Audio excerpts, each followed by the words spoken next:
Okay. Hindi, akala ko tiyanak eh. Bata yan, di. Hindi, akala ko kasi tiyanak eh. Wow, coming from you, ah.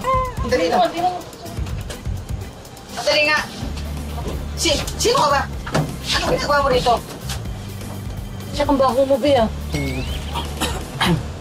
Nagtago po kasi ako sa basurahan. Dito na po ako matulog. Wala po kasi ako mahanap ng matutulugan eh. Ganun ba? Eh, ba't kasi dito ka natulog? Saan ka ba nakatira? Tsaka sino mama mo? Lumayas po ako sa amin. Ayoko po sa bahay. Galit po sa akin yung nanay at tatay ko. Ano ba? Kumain ka na ba? Mabuti pa.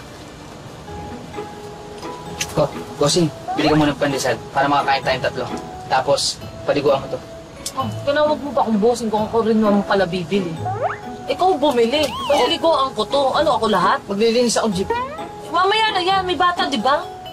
Bossing, tas uutusan mo rin pala ako. Kape mo. So ako bibili. Ikaw bumili. Utusan mo sarili mo. Tapos mamaya ako nalilinis si jeep. Oo. Ikaw lahat. Tara na, be. So, sumabay ka na. Balik ka. Sangsang mo, ha? Ano kayo? Ano yun? Sakutin mo yan. Aray! Ay! Bakit? Sakit ko.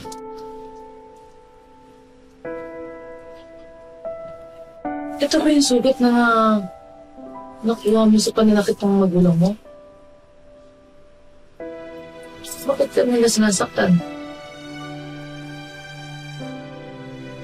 Dapat hindi nila ginagawa yun sa iyo. Kahit sinong bata, kahit napakakulit, hindi pwede yun. Hindi po ako makulit. Pag mainit po yung ulo nila, sa akin po nila dinadala yung pagkainit ng ulo nila. Kahit wala po kong ginagawang mali.